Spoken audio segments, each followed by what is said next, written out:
Hey guys, I'm back again. I know it's been a while since I've done a YouTube video, but I can promise you this will be a good one. So, Cramorant. You know him. You love him, with his big, dumb, green, goofy eyes, his big, dumb, goofy beak, and his big, dumb, I don't know, what do you call it, a bib? Yeah, that's what we're calling it, a bib. I mean, what's not to like about this little guy? So this guide will go over, I'm splitting it into three parts. First is just a general overview of his kit and abilities. The second part will be his combos and his matchups. And the third part, I'm going to actually play a ranked match of Pokemon Unite and show you, just a general walkthrough of how I use him. So without further ado, let's get right into it. Alright, starting off, let's start with Cramorant's abilities. So, first let's look at his stats. He has 4 stars in offense, 3 in endurance, 3 in mobility, 1.5 in scoring, and only 1 in support. So as you can see, he's definitely tilted towards more of the glass cannon archetype. Despite having 3 stars in endurance, I'd put it more like 2. To be honest, he doesn't have any real abilities that can give him that much HP recovery outside of Air Slash. So speaking of Air Slash, let's look at his moveset. So first we start with his basic attack. You all know this, every Pokemon has one. So, unlike every other Pokemon, which becomes a basic attack every third attack, Cramorant's only triggers every 4. This one gives him an Arrokuda to spit out, which ties into his main ability and his main way of dealing basic attack damage, his Gulp Missile. So when the Pokemon uses certain moves, it catches some form of prey in its mouth. If it receives damage, it spits the prey out. So, what this means is every 4th attack you get, you spit out a fish. And while this doesn't sound that impressive, the fish deals a lot of damage. At under half HP, you spit out a Pikachu, which does damage and also slows your opponent. So it's a very powerful ability, and unlike most basic attacks, where you can only store the boosted attack for so many seconds, Cramorant's boosted attack you can hold indefinitely. So you can charge it up before a fight and release a fish, as an opening move, which is, again, really nice and a good touch, I feel. So yeah, that's his basic attack down and his ability down, so let's just get on to his moveset. So you start with Whirlpool, and Whirlpool, in my opinion, is probably the strongest area denial move in the game that you can get this early on. So it deals damage, it deals a lot of damage to opposing Pokemon, it slows Pokemon, and the damage increases as it gets smaller. Also, if you step into it, you get a fish. So this is a very powerful ability that you can very easily use to deny enemies the ability to challenge you on top lane or on bottom lane, and it's very good for farming early game. With Whirlpool, you can take a Pokemon out in about 3 seconds. An Apom on the top lane, which is where you should be playing Cramorant. More on that later. But I feel like the main effect of Whirlpool is that you can just... It's a zoning tool, and that's what Cramorant's really great at, is his zoning and his ability to deny space to the enemy. He's kind of like a ranged tank in that way, but this AoE damage gives him a very, very solid early game. And once you reach level 6, you can either choose from one of 2 options. The first, and my personal favorite, is Surf. So this one, it's a wave move that hits twice, first going forwards and then going backwards. And yeah, if you stand right next to the wave and it comes backwards and hits you, you get a fish, which is great. So overall, this ability does amazing damage. Again, lots of area denial, lots of burst damage, lots of stun potential. And this will probably be your main damage dealing move if you go for a more ranged build. You can definitely hit things very effectively, and it's really easy to poke from range, and it's great in team fights. Overall, there's not a whole lot to say other than it's a good ability, and I'll showcase it later. His other move that you can choose is Dive, and Dive is a very weird move, but it can also be used in a fun way. I personally don't like it, it's a bit more janky, But what it does is you basically teleport to the designated area, deal damage, and catch a fish. So dive allows you to reposition and set up combos, but it also forces you to play more aggressively. Luckily, you do have three of these charges stored up. However, once you use those 3 charges, you'll have to wait a bit, so it's why I don't like it as much. And because of Cramorant's low endurance, this means you have to play really aggressively and really hope that you can outdamage them.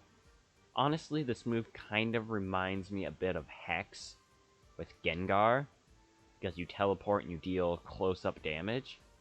But unlike Hex, it doesn't do great damage, so you gotta be risky, and you gotta definitely play a more offensive style.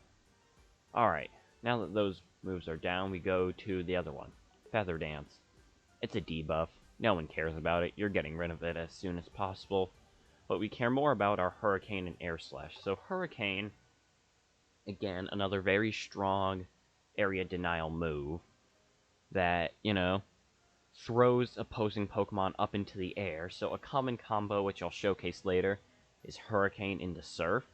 So you use Hurricane, you catch them, and then they're stun locked. You can stun lock a Pokemon for a good 1.5 seconds, which might not sound like a lot, but in a busy team fight, that's huge. It does have a decently long cooldown, so you have to be careful with it, but overall it has great synergy with Cramorant's other abilities. And again, very strong move. You get it at level 4. So with Hurricane and Whirlpool, you can very easily pressure lane early.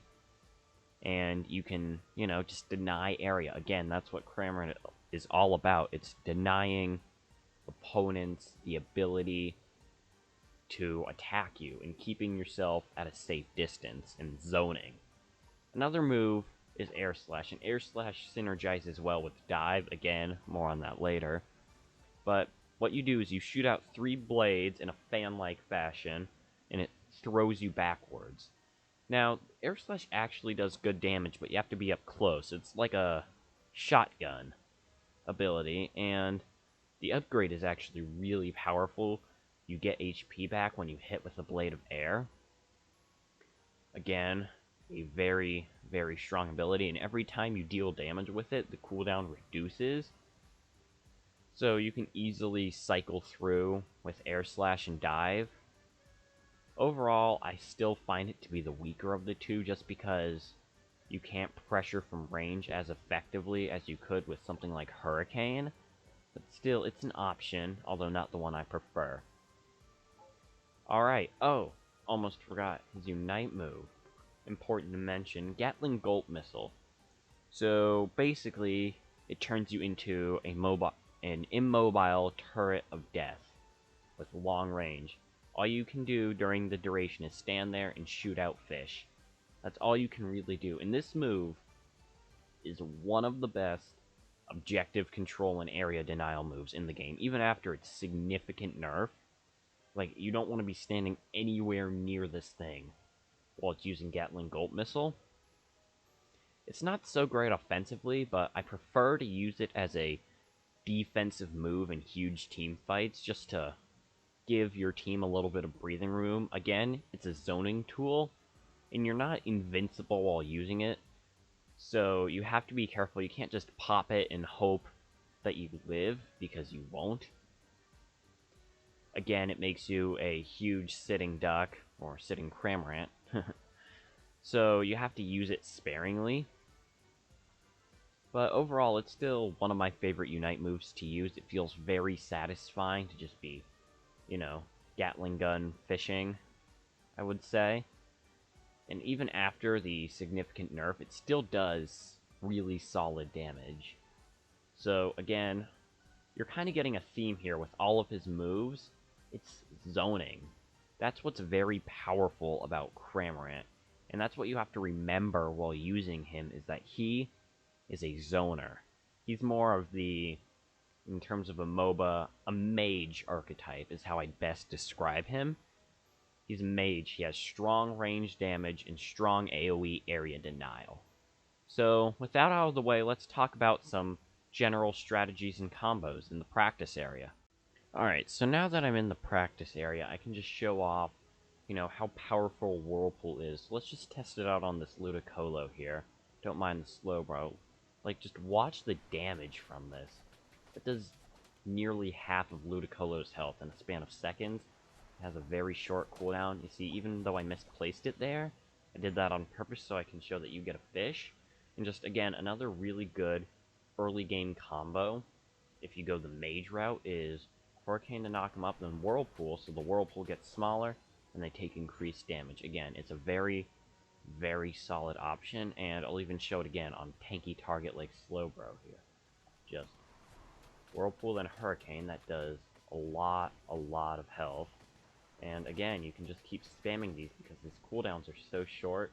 You can use it to pressure to knock him up, and then you can even do something like that, and he has to retreat, but as you can see, that's a Slowbro, so that's pretty tanky, and I did probably a good 90 to 95% of his health there.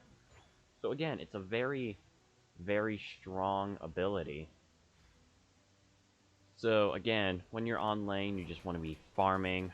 Hurricane, Whirlpool can take out Pokemon pretty instantaneously. Again, you get a fish from it, and that's all I have to say about it so far. Alright, so the first early game combo, well, late game combo that I'm going to show off is my personal favorite, which is Hurricane into Surf. So you just start, cast Hurricane, and cast Surf.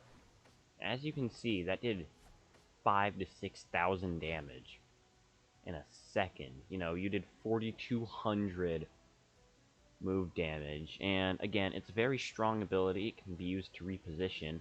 And what I like especially about Surf is if I get it right at the edge, you can see the wave is almost instantaneous damage. That's 2,700 damage in under a second. It's very powerful. And again, you can just use this to stun lock opponents, do a lot of damage, move them towards your team. That's another benefit of Surf. It moves them towards you. So it's very powerful for repositioning enemies. And again, it's just a great tool in every team fight to have. The stunning ability. And again, like, you can pressure safely. You want to definitely do this from as far away as you possibly can. And, after your cooldowns are used, you just keep hitting with your basic attacks until you can take them out. And kind of just like that. Also, the substitute's in here for some reason, but, again, it's just a lot of damage. And so let's talk about the Unite move. I'm going to wait for this dummy to reset here. So if I just pop this Unite move at level 15, what you generally want to do is use all of your abilities right now and then pop it. As you can see, it does pretty great damage, doing about 2,500 damage per second. So again, it's a very powerful ability. And yeah, that's the first kind of play style of Cramorant, the Mage Disabler Area Denial AoE Cramorant, which is my favorite way to play him. If you're just starting out with Cramorant and you want to learn how to play Cramorant, this is something I recommend. The build I use almost 90-95% of the time, unless I accidentally pick die. And even after nerfs, it's still very strong. So, there's not a whole lot to say about it other than, just start dishing out huge amounts of damage in a very short amount of time, and you're good. Although, a thing to remember is, if you choose this style, the mage style as I like to call it, you sacrifice any and all mobility. Like, at least with the, what I'm going to go into later, I call the shotgun style, the rushdown style, you have a lot of mobility. You have nothing here. So the only way to escape is to try and stun lock, and hopefully you can run away, so cast Surf behind you so they're forced to wait, cast Hurricane to stun them, and just keep running away. But I think that's the very basis of it, is that you don't have a lot of abilities to escape fights, so be smart in taking engagements. Take engagements behind your tanks. Pressure from the back line. You're a bit of a sniper character, Again, play him like you would play any mage in a MOBA using this build. And that's kinda it, really. You know, it's my favorite build, but, you know, it's only one of the two schools of thought that you can go down when playing Cramorant, so give me a few seconds and I'll show the other one. Alright, now we come to the second way to play Cramorant, the Shotgun Diver build, as I like to call it. So, for this build, you want to choose Dive and Air Slash. And so, what you're going to do when using this build is you're first going to want to dive in, basic attack, Air Slash. Dive in, basic attack, Air Slash. Dive in, basic attack, Air Slash. As you can see, you did 15,000 damage, but again, it's very, very risky. Here, let me show you against this Bouffalot, you know? Kind of a scary Pokemon, but not really. So dive, basic attack, Air Slash. And as you can see, when you're at level 15, of course, it takes Pokemon down very, very quickly. But I'll just go over, fight this Slowbro, and show you, you know, the strengths and both the drawbacks of this build at the same time. So let's see, dive, basic attack, Air Slash. Dive, basic attack, Air Slash. And again, you can take things out very easily. Again, that Pokemon was at a much lower level, but the shotgun build is definitely more risky.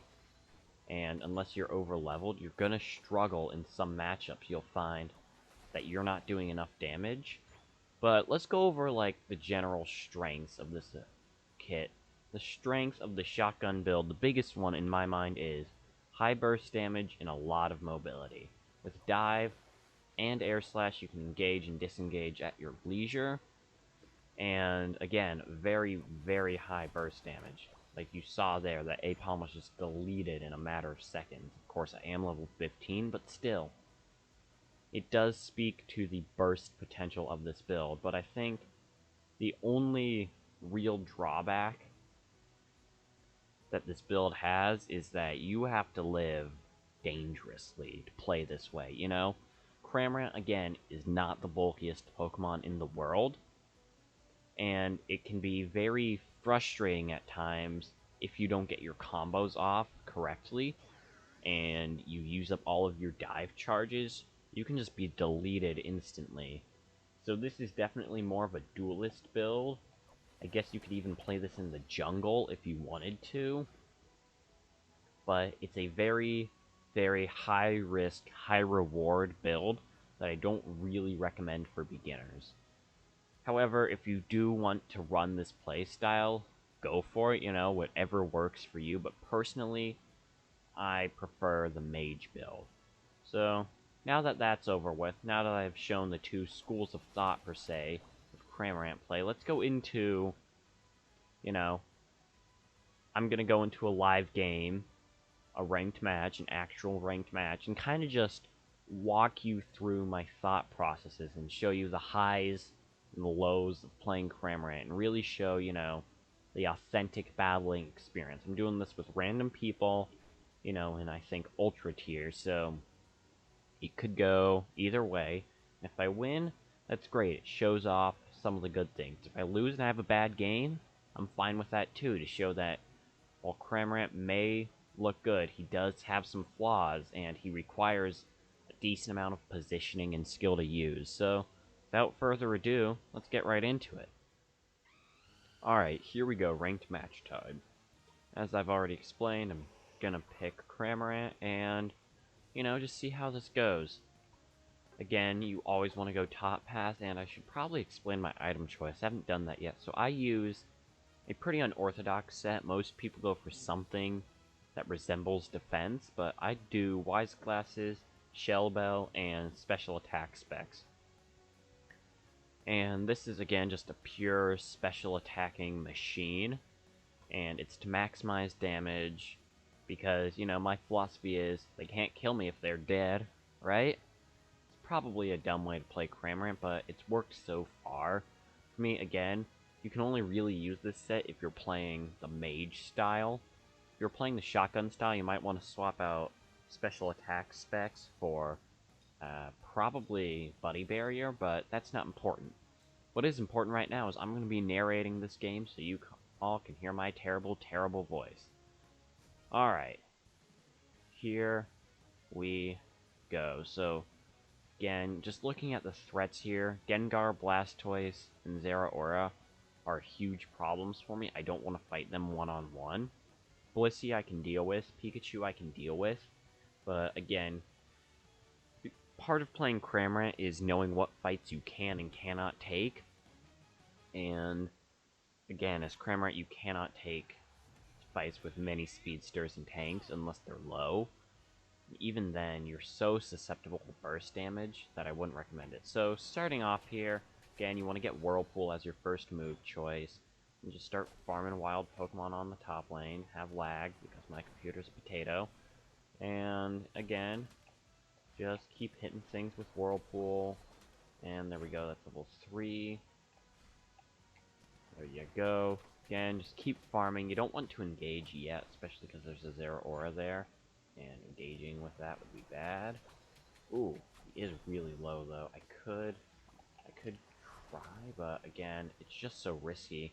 You know, you don't have a lot of HP, so it's a lot better to just not take those engagements. Because dying here and ceding control of top lane early would be terrible. Cramorant has a very strong early game. You cannot throw that away by dying. So again, just going to stay here, wait for the Vespiquen Swarm to spawn. Now I'm level 4, I choose Hurricane because I'm going with the Mage set this time. And you just kind of want to wait here. And, you know, more waiting, nothing really to say. Now that the Vespiquen Swarm exists, you're just going to want to farm them. And, let's see, can I pressure this Pikachu? Oh no, I can't see him, so that's probably not. However, there is a Corphish here, and there is a Pikachu near here. Alright, he is there. It's too risky for me, especially with that roaming Zeraora nearby. I cannot risk that engagement. As you see, he tries to engage. Had I been out of position and attacking and pressuring that Pikachu, it would have been all over. So you just got to play this conservatively and know your limits as Cramorant.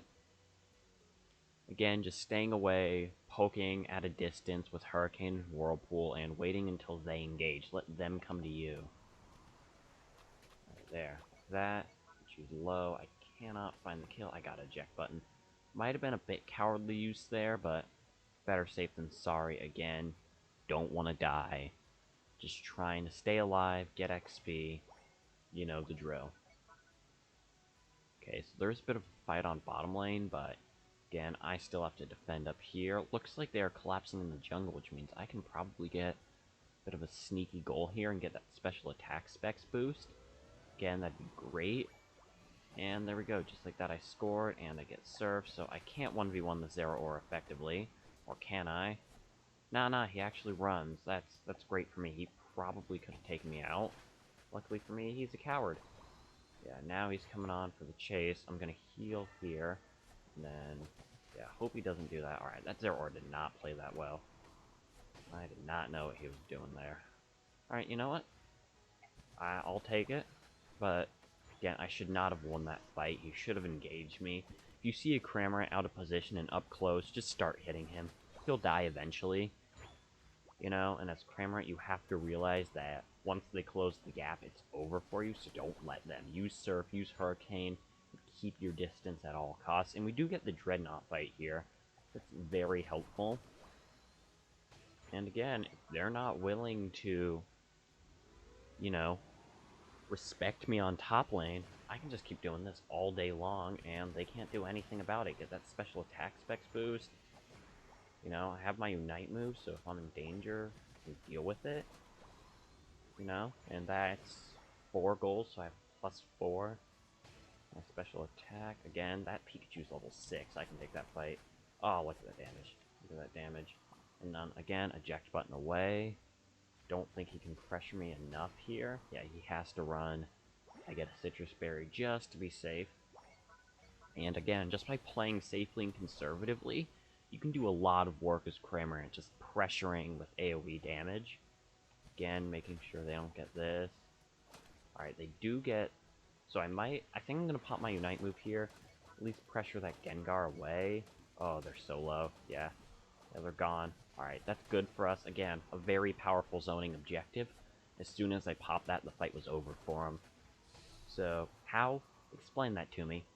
Explain that to me. I was hitting him and he was... You know what? Not going to question it. Just going to keep rolling forward. Keep moving on. Now we can actively pressure the Zeraora. Good job, Venusaur, getting his goal destroyed. So low, man. Alright, he does have to fade away. That's good. We pressured him. You know, I'll take it.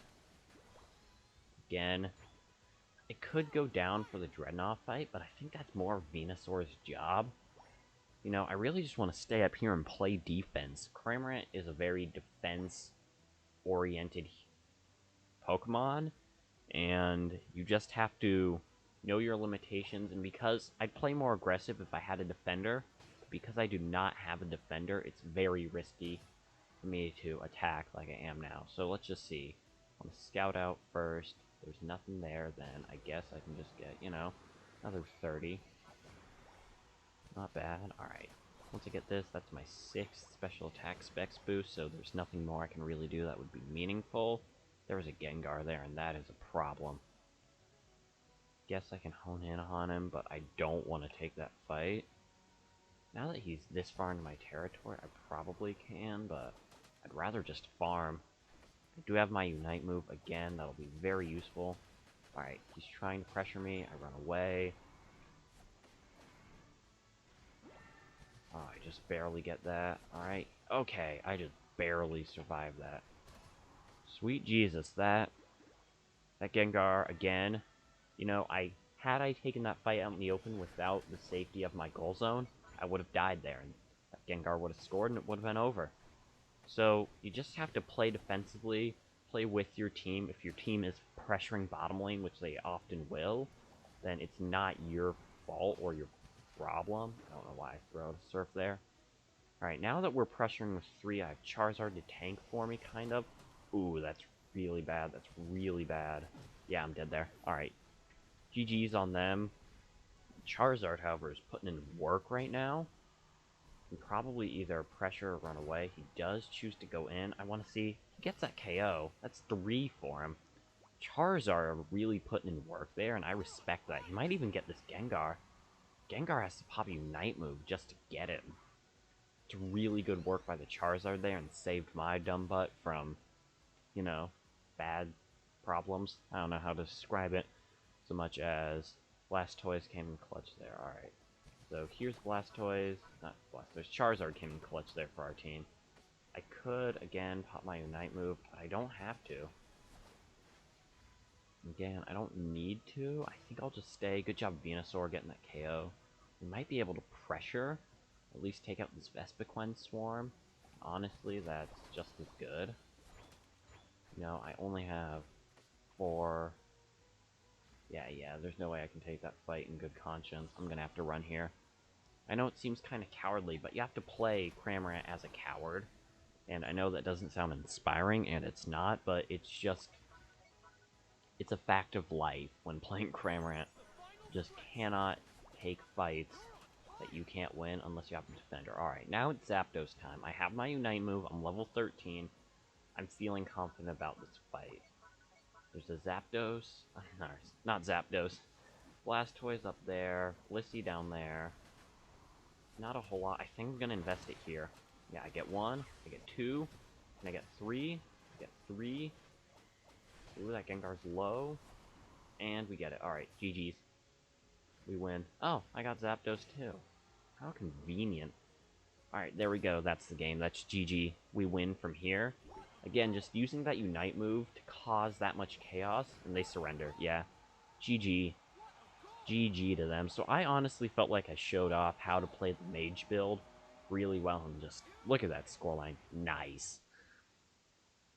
And, yeah, I think I showed off all of the strengths of Cramorant there and what to do to take fights. Again, scoring 198 points ain't bad. My, you know, KO and assist ratio ain't great because I was playing that entire thing defensively because my team pressured bottom lane. And again, that's not a bad thing. As Cramorant, if you're the only one on top lane, you should be playing that defensively. So, I think that's going to wrap it up for this guide. Again, thank you so much. I hope to produce more of these in the future. If you're still around, thank you so much for watching through the end. And as always, guys, I am Vortex of Vortex VGC, and I will see you next time. Goodbye.